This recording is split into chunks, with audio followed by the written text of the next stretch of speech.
साजे सतवंतिन दाई रुच मुच श्रृंगारे वो तोरे दरस बर आए देवता नर नारी वो साजे सतवंतिन दाई रुच मुच श्रृंगारे वो तोरे दरस बर आए देवता नर नारी वो साजे सतवंतिन दाई रुच मुच श्रृंगारे वो तोरे दरस बर आए देवता नर नारी वो साजे सतवंतिन दाई रुच मुच श्रृंगारे वो तोरे दरस बर आए देवता नर नारी वो हस सब जुगहिन माता हस सब जुगहिन माता लक्ष्मी दुर्गा काली सतवंतिन दाई रुच मुच श्रृंगारे वो तोरे दरस बर आए देवता नर नारी वो साजे सतवंतिन दाई रुच मुच श्रृंगारे वो तोरे दरस बर आए देवता नर नारी वो जय भवानी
माताए कहवत तू तीन रूप दिखाए तू तीन रूप दिखाए हो मैया तू तीन रूप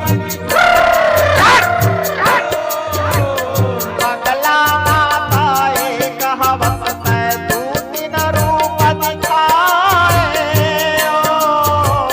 तू तीन रूप दिखाए हो मैया तू तीन रूप दिखाए रे रूप के दर्शन करके सदा शिव भरमाए सदा शिव भरमाए हो मैया सदा शिव भरमाए रे रूप के दर्शन करके सदा शिव भरमाए सदा शिव भरमाए हो मैया सदा शिव भरमाए सोचत घरों पे बहारइए सोचत घरों पे बहारइए आए शरण तुम्हारे तवन दिन गाए रोज मुझ सिंगारे जोरे रस वर आए देवता नर नारी साजे तवन दिन गाए मुझ सिंगारे जोरे रस वर आए देवता नर नारी हस सत जुगहिन माता हस सत जुगहिन माता लक्ष्मी दुर्गा काली साजे तवन दिन गाए रोज मुझ सिंगारे वो तोरे तारक वर आए देवता नर नारी साजे तवन दिन गाए रोज मुझ सिंगारे वो तोरे तारक वर आए देवता नर नारी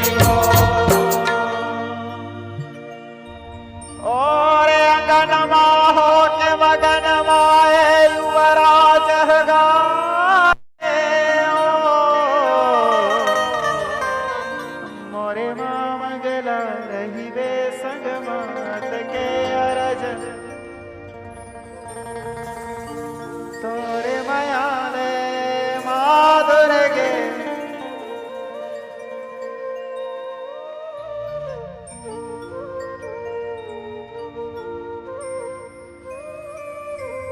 बोलिए माँ भवानी के